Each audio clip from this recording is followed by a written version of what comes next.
Alright guys, I'm glad you stopped by for this video. We're going to do a quick tutorial on how to make tires into flower bed planters, yard ornaments. These are very popular around Mother's Day. So hopefully you retain this information when Mother's Day comes back around on your yearly feed. Few safety tips. I recommend using safety glasses. Okay. I'll get to that main reason why very shortly. You're going to need a large, sharp knife, preferably the skinniest you can get. I use an old fishing knife. It works pretty well. And you got a sharpening stone to sharpen it, so that's just dandy. Okay. And that's you're going to need some drywall screws. You're going to maybe find an old can in your garage somewhere, some old busted screws that came out of an old porch or an old fence. You do not want to use new screws for this project. Okay, and you're going to need a speed square. You might even have bigger tires and want to use a drywall T-square. Okay. There's different things you can use for smaller tires as well that you want to use. So these two items are going to go hand in hand and work together. You're going to need like a straight edge. And again, the square.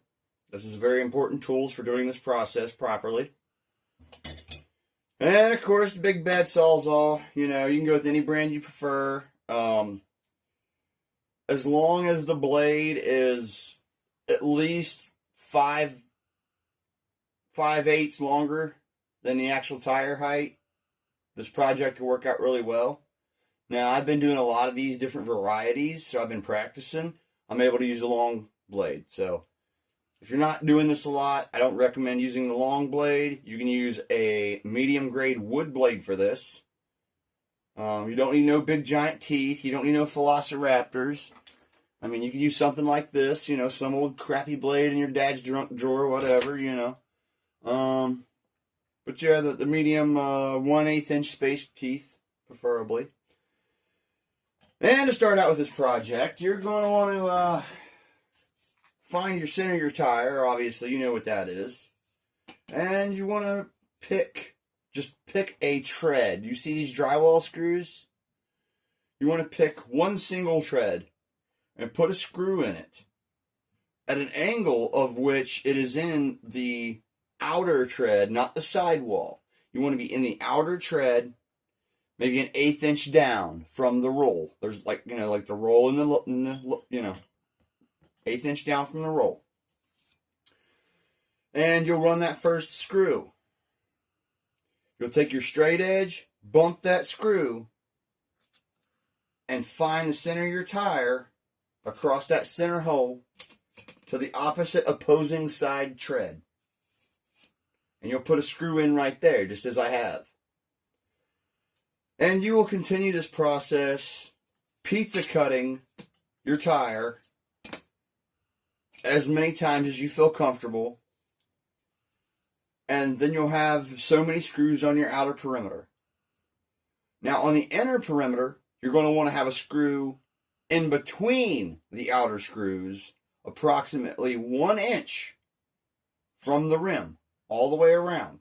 So it's all symmetrical, just like the outside, and they all line up. The idea is you're trying to make triangle shapes all the way around the tire, as such. Now, you ask, why is he using drywall screws? Why is he not just using a paint marker? Well, used drywall screws are cheaper than paint markers. And, as drywall screws are, they make a very nice guide for your Sawzall blade, so you can't fuck this up. And you'll do the same pattern all the way around, and then you'll switch hands and do the same pattern back around the other way.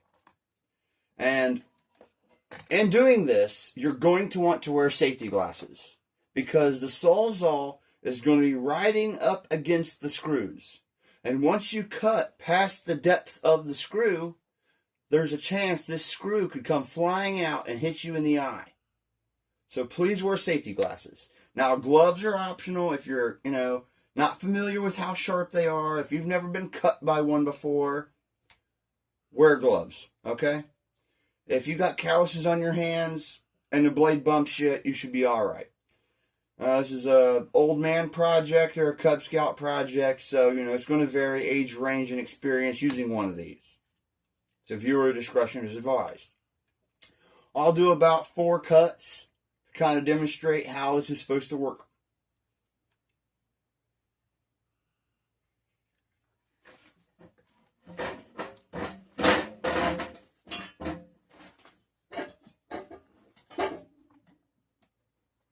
You're going to find a place on the tire where you can put your hand comfortably, because this is going to be weird.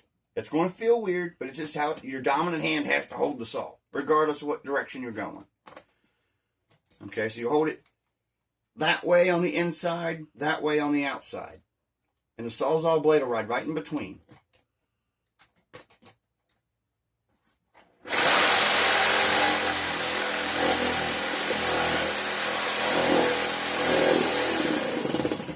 And mind, the cut. When you see the blade, the sharp part cut past the base of the screw, that's how you know you've been deep enough. Okay? And you'll go and you'll rotate your tire and do the same thing on the next one.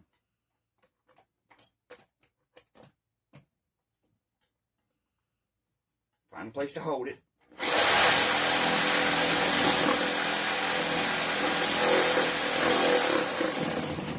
Alright, you'll rotate it. Let's do another one.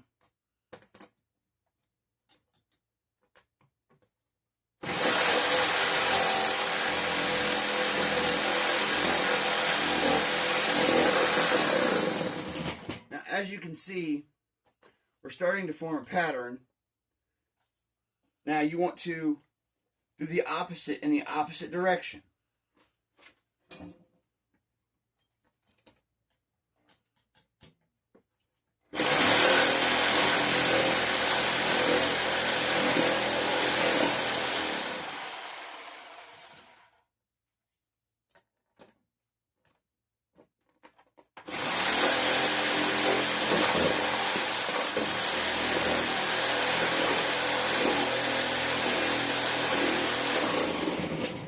As you can see, it's starting to form flower petal triangle shapes on the outside of the tire. To save you the trouble so we don't have to fast forward anything, we forgot the screw gun. So I'd imagine anybody's got an impact because you're going to need a lot of tools for this project. Doing this by hand is not recommended. It takes way too long. You're trying to make money. You're trying to do a fundraiser. You want to go on that camping trip.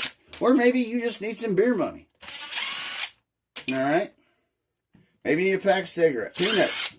Maybe you want to go take family out camping and you like flea markets. This is where the knife comes in. Now, again, if you're a wussy and haven't handled a knife for 5 or 10 years, let's say you got 5 years experience and you've been fishing and playing in the woods, you might be alright. So what you want to do with your knife is go in where the Sawzall has started and start sawing back down to where them screws are. See where the Sawzall started and go back down to the screw was. And there you go. You got a flower petal. Come back around, and you're going to do this all the way around the tire, making sure them flaps are opened up. Open them flaps up. No, that's pretty good.